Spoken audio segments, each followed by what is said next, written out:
Hello, my name is Dr. Katherine Weintraub. I'm the adjunct professor of saxophone at Southeastern University, and I'm also a private instructor in Tampa, Florida. Today, I will be demonstrating and teaching the baritone 11th and 12th grade all-state excerpts. I will be starting with the lyrical excerpt and providing some tips and tricks, and then I will be doing the same thing with the technical excerpt. So here first is the lyrical etude for 11th and 12th grade all-state baritone saxophone.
So, when preparing any slow etude, especially unaccompanied, the consistency of the pulse is very, very important.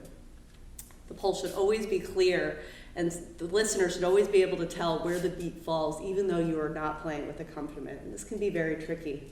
So spend lots of time practicing with the metronome and making sure that the subdivisions are very clear.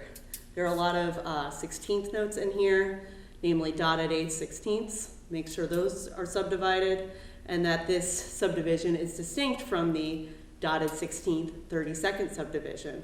For example, this rhythm, the dotted 16th 32nd, falls in the second bar of the third line. Make sure you're subdividing this rhythm.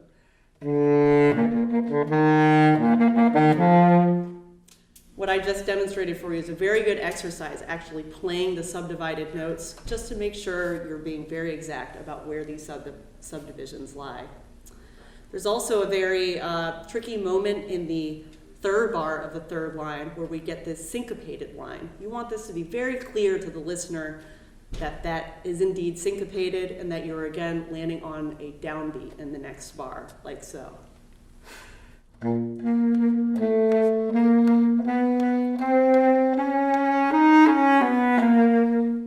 That was me, of course, bringing out the rhythm, and if you wanted, you could break it down like so.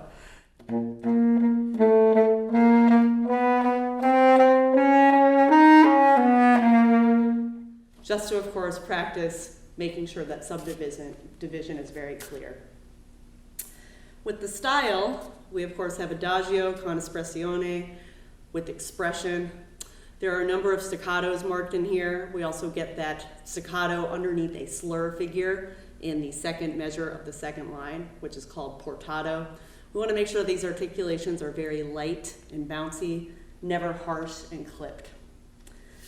In the vein of that style of being very expressive and sustained, we also want to make sure that all notes, especially at the ends of phrases, receive their full value. So for example, in the fourth measure of the first line, that quarter note right there, that resolution B flat, receives its full value.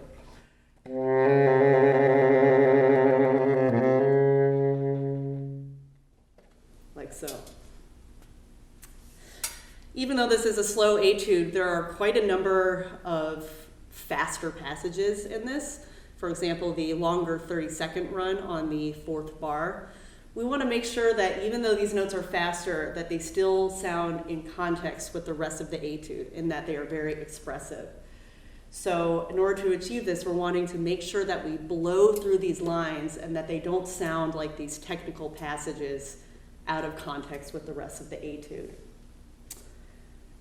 We also want to make sure that ornaments are both in time and in style, namely the trills, that they never feel rushed. They trill in the fourth measure of the first line. You want to maybe start a little bit slower on this trill and then grow into the faster tempo, as I demonstrated.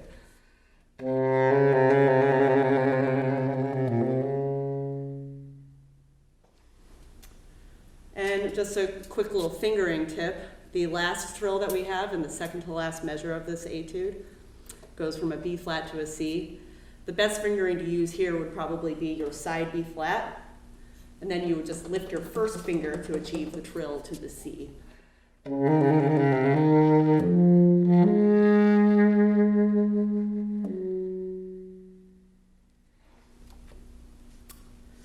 We also want to make sure that the dynamic range is clearly established here. The peak, of course, being the second measure of the fourth line. So if this is our loudest dynamic, make sure that all of the other dynamics are based around that peak. Lastly, make sure that you're practicing in front of a tuner quite a bit. The high range, or the palm keys on baritone saxophone, tends on a lot of horns to be flat. So you'll want to tune these high E flats in comparison with the middle E flat, which tend to be a bit sharp.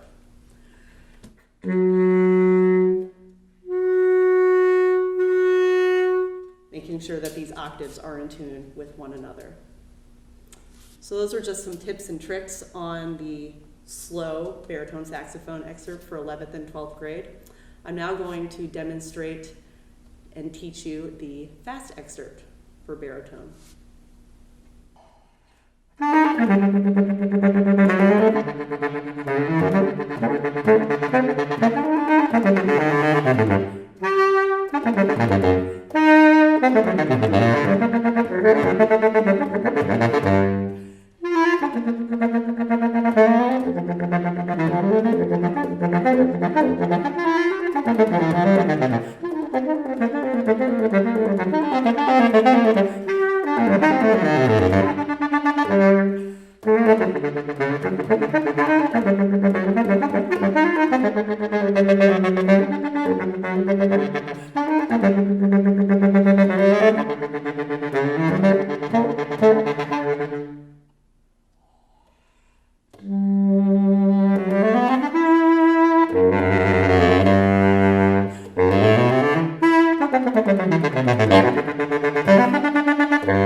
One of the first things that would jump out at you when working on this etude is the articulation.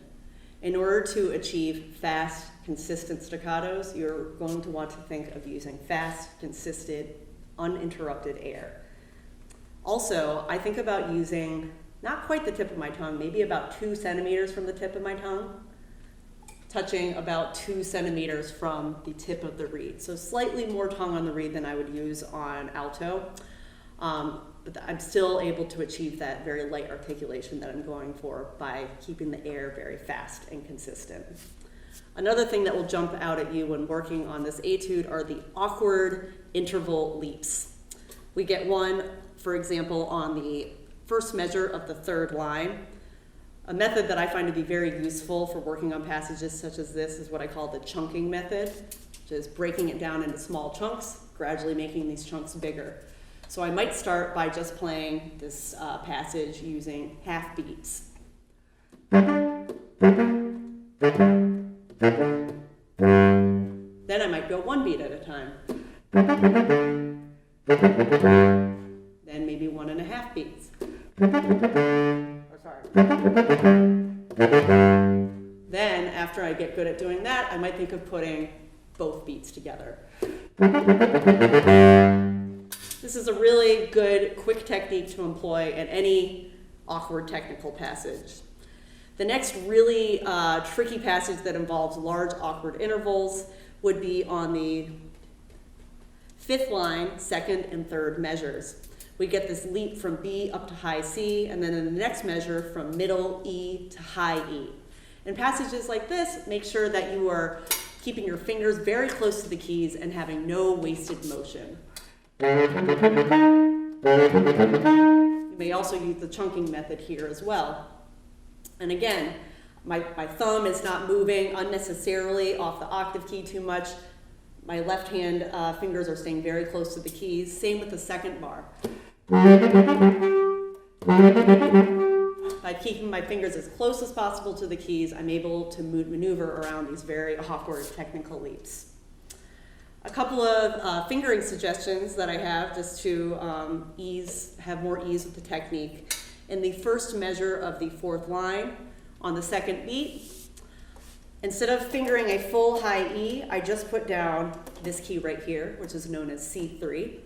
So when I'm playing my D, I just put down that key to then play the high E. So I'm not having to use the full fingering, therefore I'm going to have an easier time with that passage.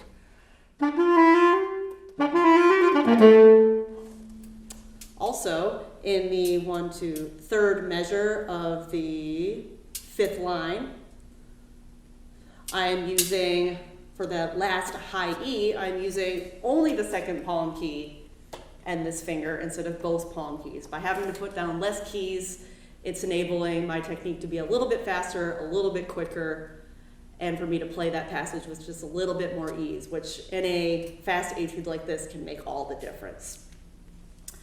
You'll also want to concern yourself with checking the pitch, especially in the high register. The high register on baritone saxophone can tend to be a little bit flat, especially compared to the middle register. So make sure you are spending enough time on baritone sax to get to know the pitch tendencies of your horn, especially when it comes to the disparity between the middle register and high register. Tuning those octaves like so. Lastly, you will want to find moments to maybe take the dynamic down a little bit to add interest to the music, okay? And also to conserve your air. For example, in the 2nd measure of the 4th line, I took the dynamic down to about a mezzo piano so that way I could grow into the end of the phrase.